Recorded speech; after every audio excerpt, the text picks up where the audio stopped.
Get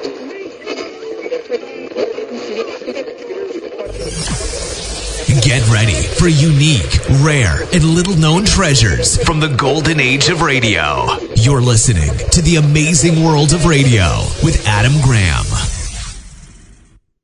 Welcome to The Amazing World of Radio. From Boise, Idaho, this is your host, Adam Graham. If you have a comment, email it to me, box13@greatdetectives.net. And I do want to go ahead and welcome you to our summer series. This episode is being sent out on the Great Detectives of Old Time Radio podcast feed. So if you enjoy this episode and don't regularly listen to The Amazing World of Radio, you can go to amazing.greatdetectives.net to subscribe. Which by a vote of our Patreon supporters, we're going to be doing the espionage series Top Secret. Top Secret was a program that aired over NBC for 17 weeks. Now, not all 17 programs are available, but enough are for us to be able to have a very full summer series. The series starred Ilona Massey as Baroness Karin Geza, and told stories from her career as a secret agent. At the start, focusing on her time dealing with the Nazis during World War II. According to the digital deli FTP.com, Massey said that she based the Baroness on a friend she knew who served as a spy and in counterintelligence. We'll have some more to say about Miss Massey after the program, but let's go ahead and take a listen to the first episode of Top Secret. The original air date, June the 12th, 1950, and this one is Night Train to Berlin. Until now, this story has been Top Secret.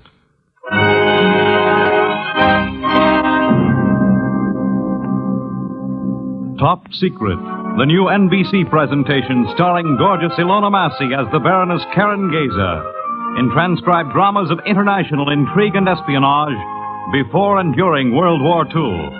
Assignment 1, Night Train to Berlin. A story until now, Top Secret.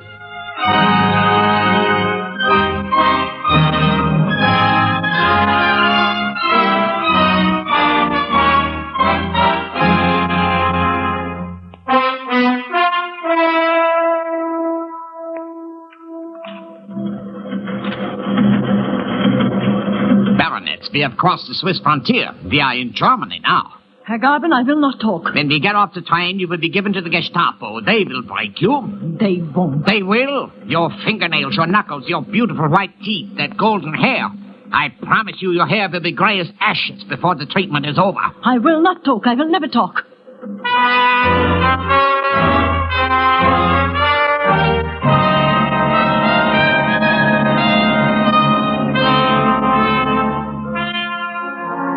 How do I come to be locked in a compartment with a Gestapo man on the night express from Geneva to Berlin? It is very simple. A long time ago, a man, a very wonderful, brave man, offered me a job and I took it. Baroness, he said, remember this. In espionage, you receive no credit in success, no protection in danger, no recognition, even in death. If you have to steal, steal. But if you are caught, you will go to jail as a thief. If you have to kill, kill. But if you are caught, you will hang. And always remember, Baroness, your first mistake will be your last.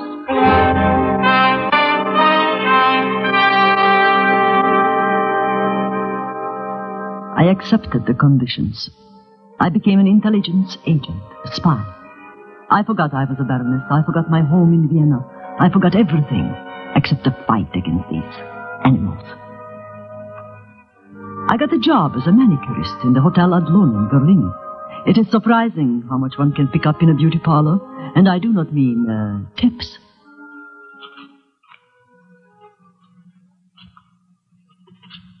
Your other hand now, Frau von Klug. Oh, careful, Fräulein. Do not scratch my ring with your file.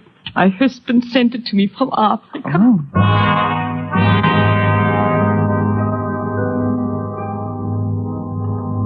And that night, I would send a message. Colonel General Hans von Klug is in Africa. For days I hear nothing. Then all he says in his letter is how cold it is.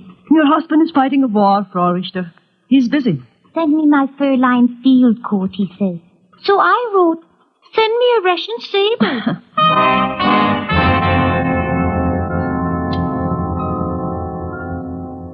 And that night, my message would say, 3rd Panzer Division is on the Eastern Front in Russia.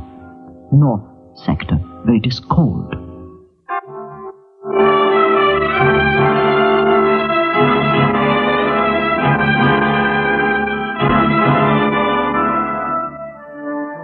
Day after day, I manicured the hands of these fat German women. I was waiting for a message from a man called simply the farmer. His trademark was a plain white visiting card with a single grain of wheat glued in the center. I had been told that I would be contacted in a way that no German would ever speak. In a way that no German would ever speak. Last Friday, after the manicure shop closed, I went to sit in the Tiergarten to enjoy the sunshine and the fresh air. As I sat in the lovely park watching the children and the birds, I took out a cigarette. Good afternoon, Fraulein. Perhaps you'd like a match. I'm quite capable of lighting my own cigarette. You look capable of practically anything. I beg your pardon? Even of calling a flatfoot and turning me in. Calling a what? A flatfoot, you know, like Dick Tracy. Do you know Dick Tracy? Mm-hmm. And Little Abner and Daisy May. It's nice to meet someone who knows them. I have a calling card right from Dogpatch, sort of, farmerish. May I see it? Perhaps you could describe it first? Plain white. Yeah? With a grain of wheat. Glued in the center. Across the street from the entrance to the park, there is a small tea room. Do you know it? Yes. But in the corner behind the pillars. Can you be there in 15 minutes?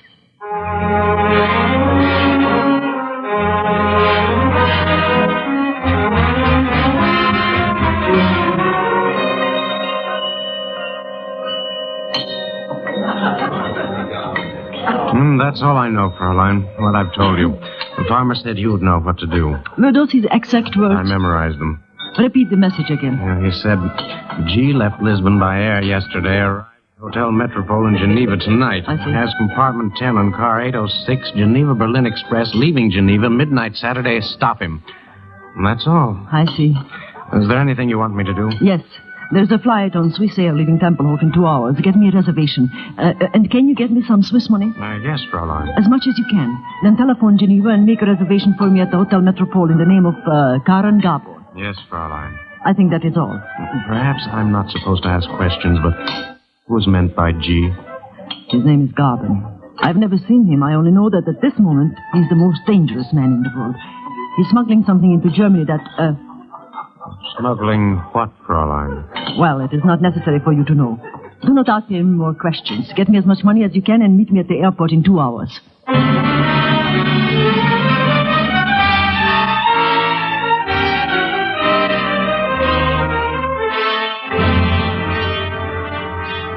Later that night, I was flying over Switzerland. So peaceful, so rich. So convenient as a place where enemies can meet and dine and drink together. After I landed in Geneva, I took a taxi to a dark little shop in the Rue de Petit Cloche, the street of the Little Bell. All this had been planned for weeks. I knew exactly what we needed. I knew what would be ready. I knew that the shoemaker would be waiting.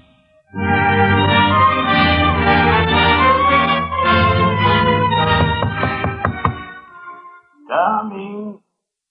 Coming! Come in. Are you alone? Yes, come in. Were you followed? No. Are you positive? Yes. Are my shoes ready? Come with me, child, in the back. I have been expecting you for weeks. I have been waiting for weeks. So, our little German is in Geneva, eh? He's catching the midnight express to Berlin tomorrow night. But we are ready for him, are we not? I do hope so. Ah. Here are your shoes. Try them on. The instrument is in the heels. Oh. It is good. I am skilled in precision work. My years in the watch factory. Are they comfortable? Yes, they're fine. Now, bring the heels together. Like this? You feel something, no? Yes. I feel a kind of tingling sensation. Observe, child. I take off my watch. I place it on the floor. Stand with your heels on either side of the watch. Like this? Yes. Now listen. You hear? It's amazing. Now I take the watch away. Like this. The sound stops. Oh, it's perfect. In your right heel is a very high-frequency shortwave transmitter. So small. I have made them smaller than that to fit a wristwatch. In your other heel is a receiver hooked up to a circuit sensitive to radioactive substances. My watch has a radium dial. Yes. When you stand with the radium watch dial between your heels, the transmitter activates the receiver. You feel a small electrical impulse and hear the beep. You are a walking Geiger counter. And you are a genius. Eh. And also my very dear friend. Is there anything else? Yes. I will go now to the Metropole Hotel. I have a reservation under the name of Karin Geza. Karin Geza. Yes. I want an operative. Your best. Young enough to be strong and old enough to be wise. I have the very man. 30, an Englishman, and speaks perfect German, resourceful, fearless. Have him get me a ticket on the Geneva-Berlin Express tomorrow night. Our friend will be in compartment 10, car 806. If possible, I want compartment 9 or compartment 11. And if that is impossible? Well, then at least in the same car. Car 806. That is right. Anything else? Have him bring the tickets to the Hotel Metropole and tell him to use the service entrance. I have something else for you, child. Wait a moment. I made these myself. Sugar lumps? Yes, individually wrapped, just like in America. Sugar with enough cyanide to kill in 30 seconds. I will give you 6 cubes. They may be handy, who knows? Who knows, indeed. Thank you, dear friend. And have your man bring my tickets to the hotel at once.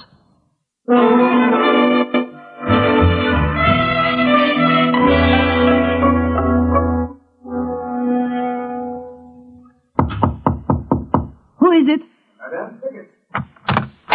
Come in. Thank you. Who sent you? A shoemaker. Can you identify yourself? Here is my card, madame. Plain white, as you see, with a grain of wheat in the center. Have you my ticket to Berlin? Car 806, compartment 11. Geneva-Berlin Express tomorrow night at midnight. Good. Sit down. There is much for you to do. Thank you. 6 weeks ago, on our side of the ocean, 3 German agents stole a sample of a new atomic fuel made from uranium-235. Yes, I know. The shoemaker told me.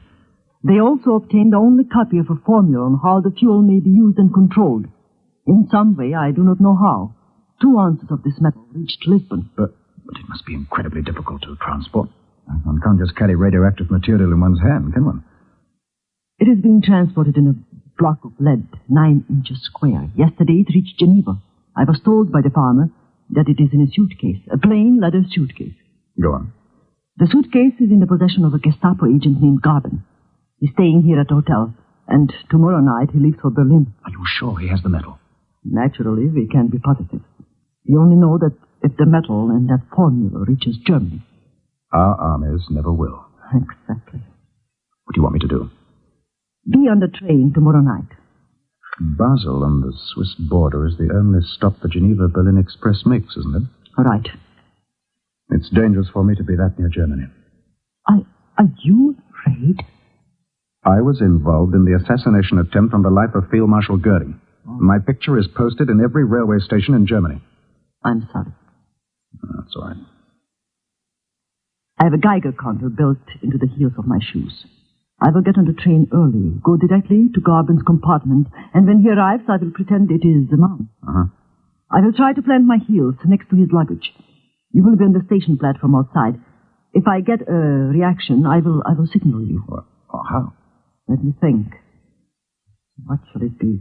Something you can see easily through the train window. Will you be wearing a hat? Yes. If he hasn't the metal, take off your hat. And if he has, I leave it on. Right.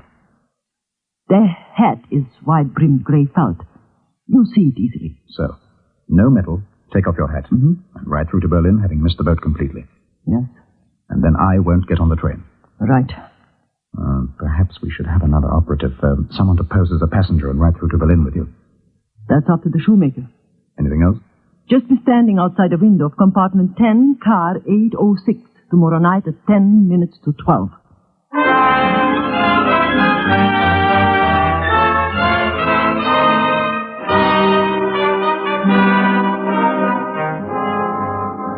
I got a good look at Herr Garben the next day in the lobby of the hotel.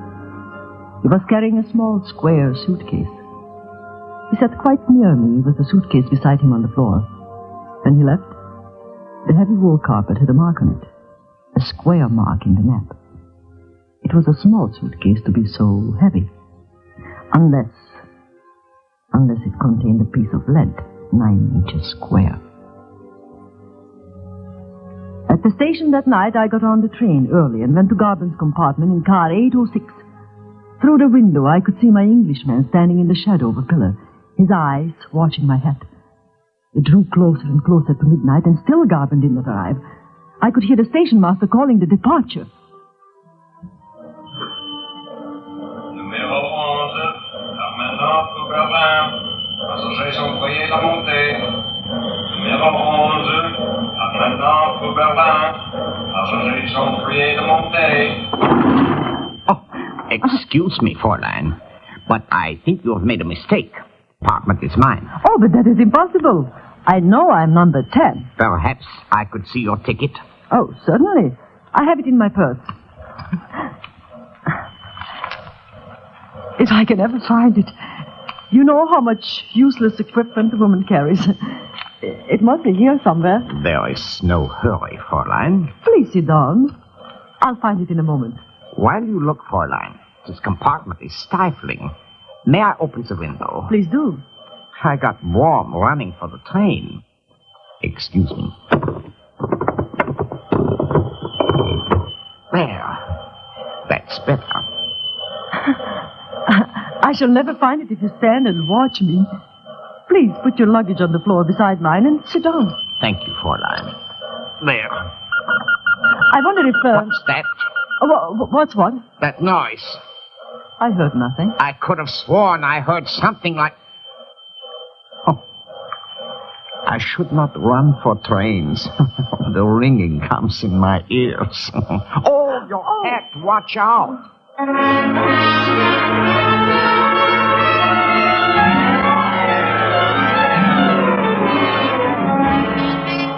sudden gust of wind swept in the open window.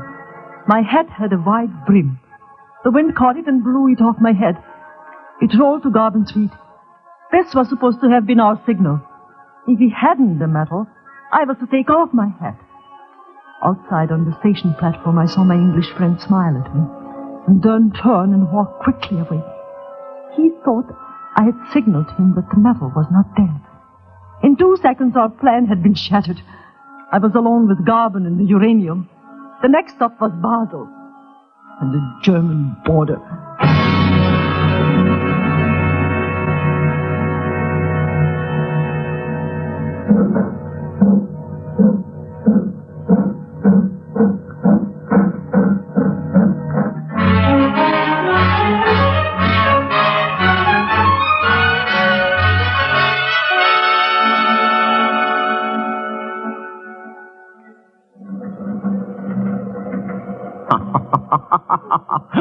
Baroness, you are delightful. Completely enchanting. Have you forgiven me for my stupid mistake about your compartment? You have made the evening perfect. Of course I forgive you. Oh, it is late. I must get some sleep. Nonsense. It is not often I have such pleasure. A woman like you, beautiful, charming, witty, traveled. Please, stay. Do you suppose we could get some coffee? Of course. I'll ring. Look. A friend of mine gave me a special treat today. Sugar, 6 whole lumps. We shall have a feast. Oh, I haven't had sugar in coffee for weeks. Will they have any cream? We can hope for the best. Come in. You rang, sir? Yeah. We wish coffee for 2. And, have you chicken? No, sir. Canned beef? Then beef, but thin sandwiches. With coffee for 2. Yes, sir. What are you smiling at? The coffee, sir. It is very bad. Ersatz. We make it from anything. Grain, wheat. We buy our coffee from farmers. From farmers? Yes, Fraulein. Would you prefer tea? No, I'll try the coffee. I do. Hurry, please. Yes, sir, at once. Before we have our coffee, will you excuse me? I will freshen up. My hands are filthy from the dust. I shall miss you, Baroness. But I shall also look forward to your return. Oh, I'm only going next door to my compartment. Even that is too far. I won't be a moment. Waiter. Yes? In my compartment, quickly, number 11. Inside, quickly. Yes, Fraulein. Who are you? The farmer sent me. How? Through the shoemaker. Have you a card? White with a grain of wheat. Do you know about this? Yes. You want his suitcase? Yes. Thank God you are here. I had a signal that went wrong. My head blew off. Has he the metal? Yes. What are you going to do? I have some of the shoemaker's sugar. I'll put it in his coffee. Supposing he doesn't take sugar. I asked him. He said he did. I had better get out of here. Bring us the coffee and come back in half an hour. We'll have to do something with this, buddy. When do we get to customs? Oh, less than that, about 20 minutes. Then come back in 15.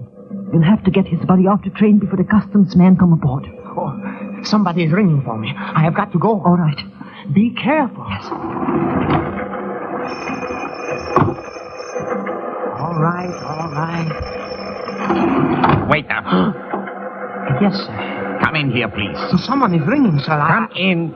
Oh. Yes, I would shoot you. Come in. Yes, sir. That's it. Now, shut the door behind you. I am not a fool, young man. I know about the farmer. I know about the wheat. I have not been in the Gestapo 8 years for nothing.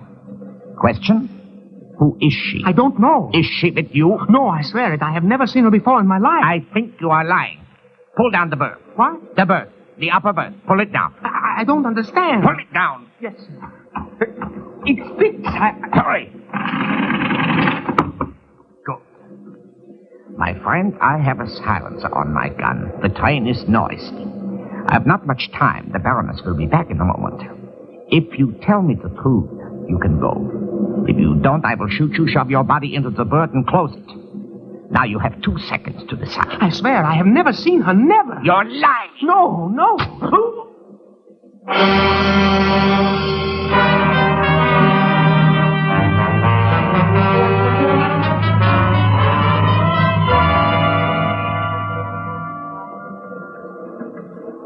What on earth is that waiter doing with our coffee? Oh, he's probably busy. He won't be long. Oh, they are coming into Basel.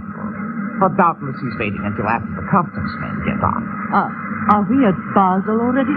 It is the company, Baroness, that gives wings to time. Well, we have to get out? No, the customs men get on the train. Not even a breath of air? They only stop for a moment. Some fresh air would do me... You seem very anxious to get off the train, Baroness. Are you nervous about something? Nervous? Why should I be? Smuggling something, perhaps? Do I look like a smuggler? Appearances are deceptive. What were you doing in Switzerland? Skiing. For long? Couple of weeks. I had a wonderful vacation. It must be nice to have a vacation. For years, I have not had the time. The customs men, excuse me, Baroness. Reisepasse bitte. Dankeschön. Passport, please. Certainly. Ah, Herr Gaban. This is an honor. I trust you have a pleasant journey. Stamp it, will you? Certainly. Dankeschön. Now, madame, your passport, if you please. No, it will not be necessary to look at the luggage if you are with Herr Gaban. Just your passport. Here it is. Thank you.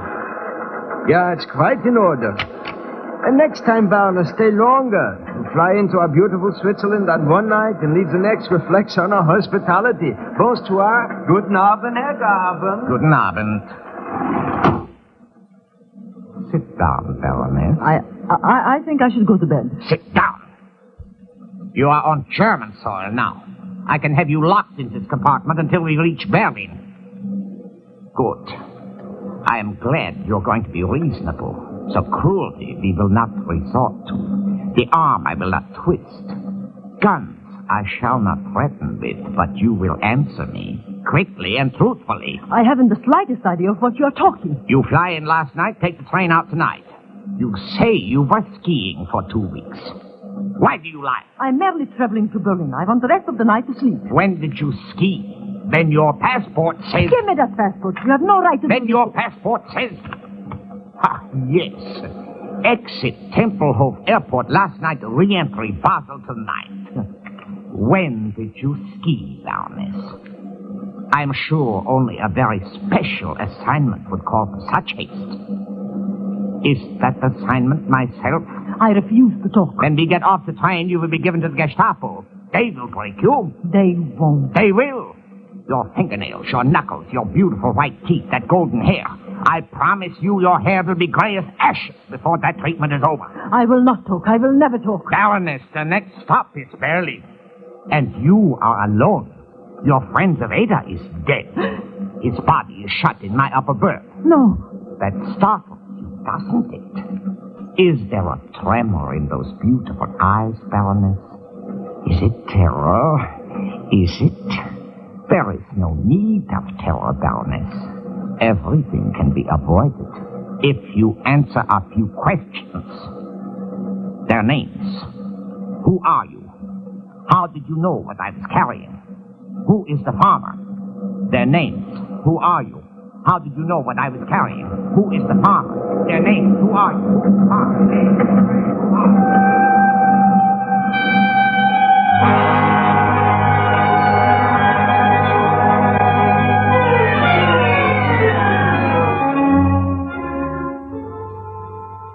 Over and over and over.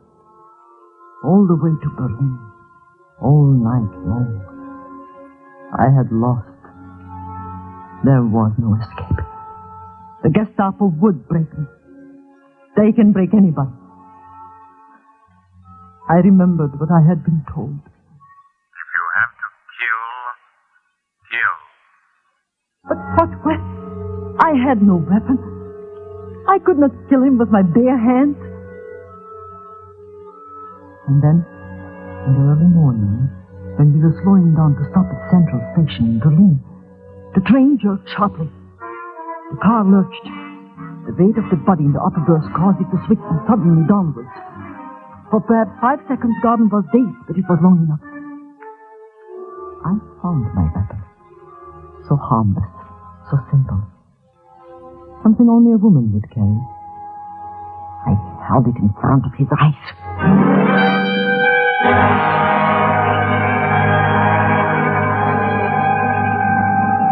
Baroness, I please, in the name of...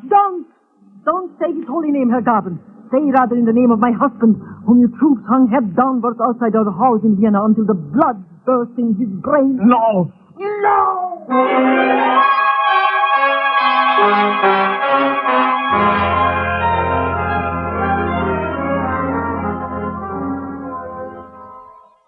I was suddenly very calm. I stepped over his body, took the heavy suitcase, and got off the train. The farmer himself met me. The metal and the formula are now on our side of the ocean. And I am back at my job as a manicurist in the Adlon Hotel. When I need a manicure, Fräulein, I always come to you. You are so expert. No one else can shape my nails like this. Well, it is the files, Frau von Blue. I get them specially made, very long and thin, and the best steel. They have many uses. Many uses, Fräulein. Yes. If a man molested you, a nail file in the eyes would be... Fräulein. Would you like to try this new polish? It's called Blood Red.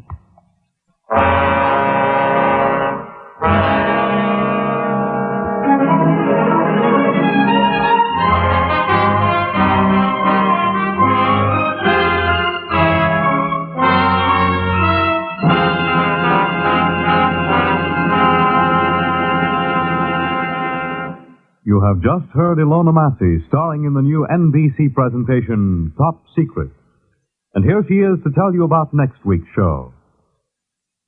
Next week's story concerns a theft by a dead man who never died, a seamstress who didn't talk, and a lichen begleiter, a corpse carrier.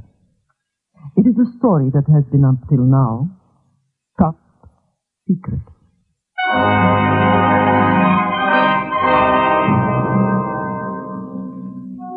Top Secret is directed and produced by Harry W. Junkin. The program, in part transcribed, was purely fictional and was written by Alan Sloan. Featured with Miss Massey tonight was Carl Emery as Herr Garvin. Others in the cast were Leon Janney, Bill Lipton, Francis Bethencourt, Paul Levitt, and Connie Lemke. The music was composed and conducted by Dr. Roy Shields. This is Fred Collins speaking.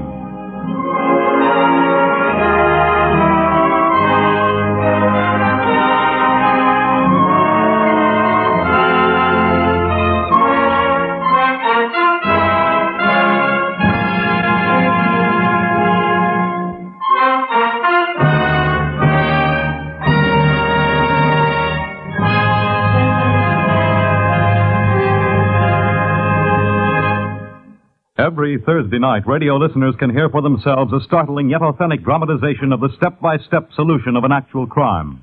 Dragnet tells the story of your police force at work and in action. Dragnet is taken from police files of a great American city, and NBC is proud to present it to you for your pleasure. This is NBC, the national broadcasting company.